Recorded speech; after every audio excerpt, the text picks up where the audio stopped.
Halo semuanya, banyak petambak seringkali ngerasa lega ya kalau musim kemarau datang, dianggapnya, wah ini musim yang aman. Tapi, justru disinilah periode yang paling kritis, yang penuh dengan ancaman tak terlihat.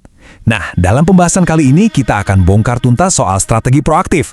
Gimana caranya mengubah musim kemarau dari sebuah masalah menjadi tantangan yang bisa kita taklukkan? Oke, mari kita mulai. Anda lihat airnya tenang, kelihatannya udang masih makan dengan lahap, dan kita langsung mikir, semua baik-baik aja kan? Tapi pertanyaannya gini, di bawah permukaan yang kelihatannya normal itu, apa kita yakin fondasi ekosistem tambak kita nggak sedang retak pelan-pelan? Nah, inilah jebakan terbesarnya musim kemarau.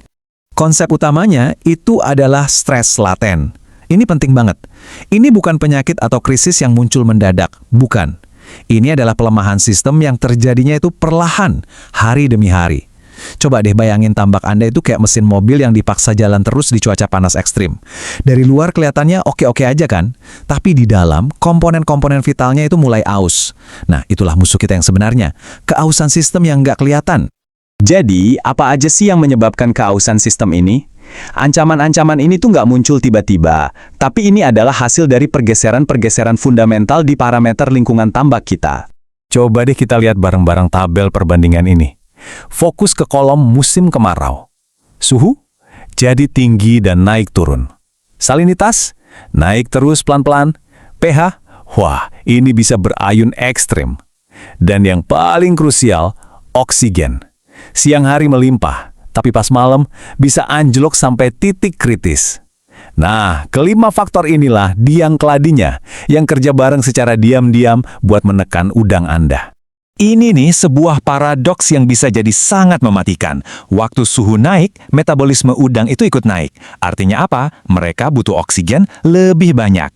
Tapi, ironisnya, air yang lebih hangat itu kemampuannya menampung oksigen malah lebih sedikit. Jadi pas permintaannya lagi tinggi-tingginya, pasokannya justru lagi turun-turunnya. Ini situasi yang sulit banget buat udang. Terus ada salinitas. Karena penguapan kan tinggi, air jadi makin asin. Buat udang, ini maksa mereka kerja ekstra keras cuma buat menjaga keseimbangan cairan tubuhnya. Proses ini namanya osmoregulasi. Bayangin deh, energi berharga yang harusnya dipakai buat tumbuh besar, malah habis terkuras cuma buat bertahan hidup. Jadi intinya, udang Anda mungkin kelihatannya hidup, tapi pertumbuhannya bisa jadi mandek. Oke, sekarang kita udah kenal sama musuhnya. Pertanyaan selanjutnya, gimana caranya kita bisa jadi detektif di tambak kita sendiri? Karena sebetulnya, udang dan air tambak itu selalu kasih kita petunjuk loh. Kuncinya cuma satu, kita tahu apa yang harus dicari.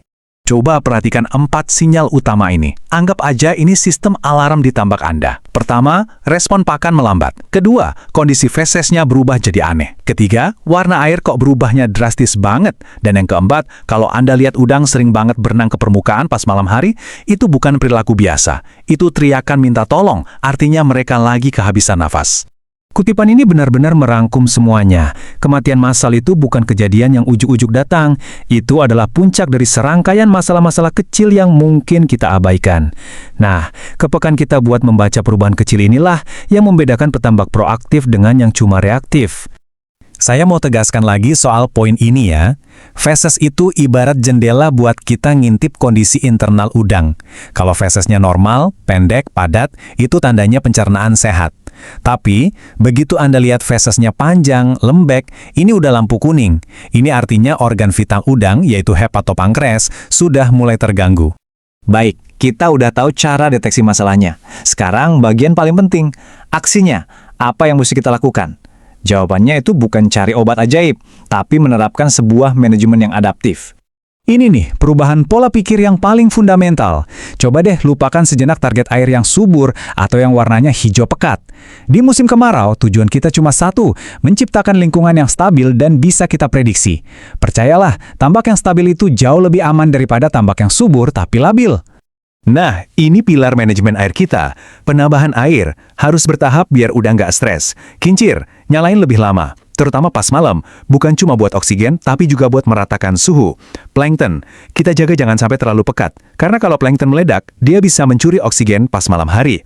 Dan terakhir, alkalinitas kita jaga supaya bisa jadi tameng yang menstabilkan pH. Manajemen pakan juga harus dirombak total. Daripada kasih makan 2 atau 3 kali tapi porsinya besar, jauh lebih baik kasih porsi kecil tapi lebih sering. Kenapa gitu? Ini buat menyeimbangkan kebutuhan energi udang yang lagi naik tanpa membebani lingkungan dengan sisa pakan yang bisa jadi amonia. And so itu bosnya di sini, kita harus ikuti kemauan udang bukan jadwal kita. Dan perlu diingat ya, pertahanan terbaik itu justru dibangun bahkan sebelum benur ditebar. 3 fondasi utamanya, pada tebar yang realistis, jangan ambisius. Kedalaman air yang cukup, ini fungsinya sebagai penyangga suhu alami. Dan sirkulasi yang optimal, untuk mencegah adanya zona mati di dasar tambak yang bisa jadi pabrik racun. Sekarang, mari kita tarik benang merah dari semua ini. Semua yang tadi kita bahas, manajemen air, pakan, fondasi tambak, semuanya itu muaranya cuma ke satu tujuan akhir yang paling penting, menjaga imunitas udang. Jadi, begini intinya, stres lingkungan itu ibaratnya nguras baterai energi udang. Energi yang harusnya dipakai buat sistem imun, malah habis cuma buat beradaptasi sama lingkungan yang nggak stabil. Nah inilah akar dari segala macam penyakit. Stres yang terjadi terus-menerus ini, yang pertama diserang adalah organ terpenting udang, hepatopankreas. Anggap aja ini kayak gabungan hati dan pankreasnya udang. Organ inilah pusatnya metabolisme, pencernaan, sekaligus jadi pabrik komponen imunitas. Kalau organ ini melemah, ya sudah, seluruh sistem pertahanan udang bakal ikut goyah. Dan inilah efek dominonya. Ketika pabrik hepatopankreasnya melemah, produksi komponen pertahanan tubuh langsung anjlok. Kemampuan udang buat melawan infeksi bakteri dan virus itu berkurang drastis. Mereka jadi rentan sekali. Nah, disinilah penyakit itu muncul. Bakteri kayak Vibrio itu sebetulnya selalu ada di air tambak, bahkan di tambak yang sehat. Mereka baru jadi masalah bukan karena mereka tiba-tiba datang, tapi karena pertahanan tubuh udangnya sudah runtuh. Imunitas yang lemah itu ibarat undangan terbuka buat patogen oportunistik ini untuk menyerang. Jadi, setelah kita paham semua ini, kita harus ubah pertanyaannya. Berhenti bertanya, obatnya apa ya? Pas masalah udah kejadian. Kita harus mulai bertanya, gimana caranya saya menciptakan lingkungan yang stabil supaya imunitas udang saya tetap kuat dan nggak perlu diobati? Dan saya ingin menutup pembahasan kita kali ini dengan satu pertanyaan untuk Anda renungkan. Di tambak Anda, apakah Anda seorang manajer yang proaktif, yang mengelola risiko dan menjaga stabilitas? Atau seorang pemadam kebakaran yang kerjanya selalu sibuk lari dari satu krisis ke krisis berikutnya? Pilihannya ada di tangan Anda. Semoga bermanfaat. Shrimp Academy ID, from pond to knowledge.